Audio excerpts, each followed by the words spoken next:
I often get asked that, Barkha, how do we make our newborn setups more polished and do more variations so that we can have more revenue flowing into our business? Today, I would be talking about 3 very important things to address this specific concerns. Point number 1, I would be breaking down my process on how I lay down a setup, an aesthetic, beautiful newborn setup. Point number 2, 3 common errors that beginner photographers make which separate them from the rest. Point number 3, in the end, I would be also giving you a pro tip to take your newborn photography from good to great.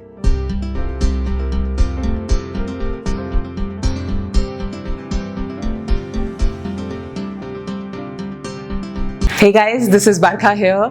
All those who do not know me, I'm a newborn and a maternity photographer based out of Gurgaon, India. I'm an engineer, an MBA who worked into corporate for good 5 years and then left all of this, started this. It's been close to 7 years. I run a thriving business and a studio in Gurgaon. I'm also a Canon maestro and have done a lot of celebrity shoots, and I teach both online and offline to my students. So if you need any more information about our workshops or upcoming sessions, make sure you follow us on the Instagram handle given below and just DM us. Let's get started.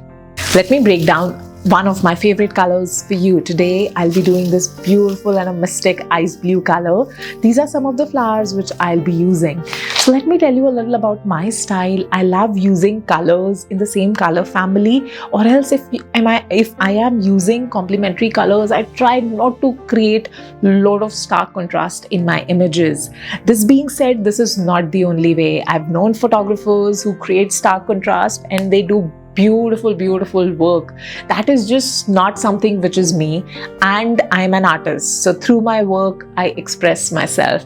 So when you are looking to evolve your own style, do what you like more, not what is in trend or going out in the market. Of course, you have to be cognizant of the fact what is going out, but into all of this, never ever lose the true voice in you. So whenever I'm planning up a newborn setup, and if, say for example, if this is the color theme we are doing in, I like to think in parts of 3. Say for example, here I have 3 variations. So one is a bean bag, another is a backdrop, another is a backdrop and a prop. Whenever I'm picking up things, I love using textures. Now what we'll do is we'll go one by one onto each of these, and then I'll tell you what is it that I would do, and you can of course evolve your own style. So when I am working with a bean bag or something like this, I can use, let us select the wraps first. I would love to use a cheesecloth, maybe something which is a mohair, and third we have an option. Which one do you like more? I think this is going a little too off. I wouldn't use this, I wouldn't use this. Others are powder blue, but yes, this matches. So you just see that the same blue, it's also blue, this is also blue, but then they are different. So whenever you are picking up the wraps for yourself, make sure you have things to layer in. That is what creates the richness in images.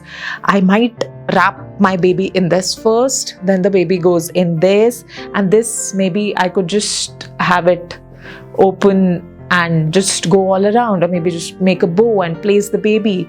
2 variations just told you in there. Maybe use a nice little cute koala bear, hi, and place in there. 3 variations, all good, all different, all unique. Let me show you the beautiful headband collection. You can make them. I also have a video on my YouTube in which I talk about how do I create these. But when we go to the headbands, I think if it's a baby girl, I would love to use this one. See? That's cute, right? If it's a baby boy, I would love to use a bonnet. Where's the bonnet? That's the bonnet. Sorry, my head won't fit into this. Alright, so let's move further. So next, let's move on to the bed. This is a nice cute bed, and as you could see on the backdrop, I have used hints of grey. It has white and subtle pink. So it is not that I would keep everything blue. I keep on changing. Love using monochromes, but slight color which does not create a very stark contrast to the eye. That is what I would love doing. That's a nice fur. This is from Mimosa House Fur. They are in the US and they make beautiful, beautiful fur. For demonstration purpose, I'm keeping it directly. When I am doing it actually in my shoot, what I would do is I would layer, maybe just take a bed sheet kind of a thing, fold it in so that it makes a nice mattress. Onto that, you put in your fur so that it's nice and fluffy. It needs to look like a prince or a princess bed. I'm sure you're getting my idea. And let's bring in those beautiful flowers which we picked in initially. How do they look? They look crappy, so we'll remove that.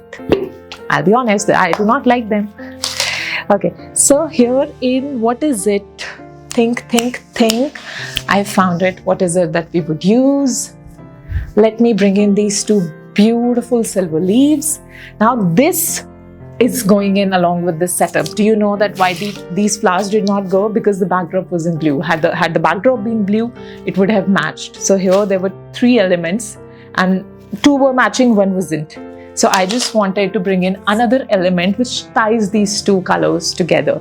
So yes, we are not just photographers, we are stylists, we are fashion guys, we are everything. We are multitasking people, guys, and that's what I love about my job. So whenever I'm placing the baby in here, I would have a pillow go in here, the baby goes. Let me just show you. Okay, this would go out of the frame. If I stand on top from there, I can maybe shoot the baby from top down, or I can just go in there and shoot the baby from an angle. But there's a catch. If you try to shoot the baby from an angle, the backdrop is way too small. So I would pick up the backdrop accordingly if I am maximizing my shooting angles. But if I am not, I am good with a top-down setup as well. Let's move on to the next. Let's come on to this beautiful moon. I've tried to introduce a color white on this.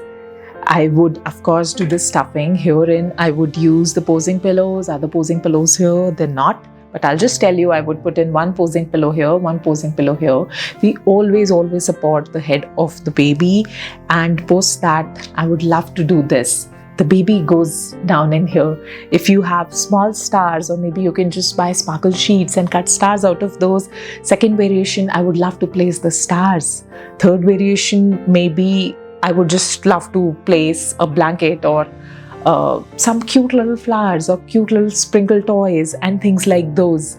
So the idea is, guys, let me share my secret formula, which is always try to improvise your work. Think, what else can I do? Initially, when I used to do my shoots, it was not that when my client came in, I would never fiddle in front of it. A night before the shoot, I would always lay out. I would take a pen and paper.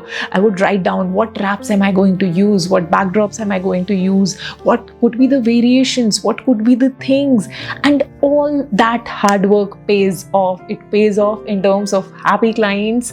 As photographers, we are supposed to give value. We are artists, we create, we love to create. So yes, it is okay to feel that we want money for whatever we do, but it should be always an equal exchange of value. They pay us, but then we provide more value to them. That is when we would be respected. That is when we would be doing justice to our true selves, our artist selves, guys. Let me talk about the part number 2, which is that 3 common errors which photographers in the beginning do. I've done it too, so don't feel bad. Point number 1, not taping the backdrop and leaving it for the editor to edit later. Second, using too many colors. Of course, use colors, but use them with intention. Third, and the most critical, not prepping and testing your light and making sure that your camera card is empty and inserted in your camera before your baby goes to sleep. Time for the pro tip for all you amazing newborn photographers. So this is a secret which I'm sharing. I've been always doing this, and if you do this, your newborn photography work is definitely going to enter a very advanced level. So I always lay down the set, every single thing. My baby comes in and I take the safe shot, because I never want to be in a state wherein my safe shot is in there. And then I'll take a step back. I'll take 2 or 3 seconds and I would ask, what is it that I could do now? What new could I do? Can I add something? Can I add a prop? Can I add a color? And guys, this has made tremendous improvement in my work, and I urge you all to do that. Thank you for watching this video. Guys, do like, share, subscribe my channel. If you have any friend who's wanting to get into newborn photography, do that. I love sharing what I have learned over 7 years, and I would love to get connected with you. You can follow me on my Instagram. It's there in the description below. I also take workshops if you want to refine your work. I'm planning to do online workshops real soon. I already do in-person workshops at my studio in Gurgaon, and if you need any knowledge about that, just DM us on Instagram and someone from the team would certainly respond to you in a day. Take care, guys.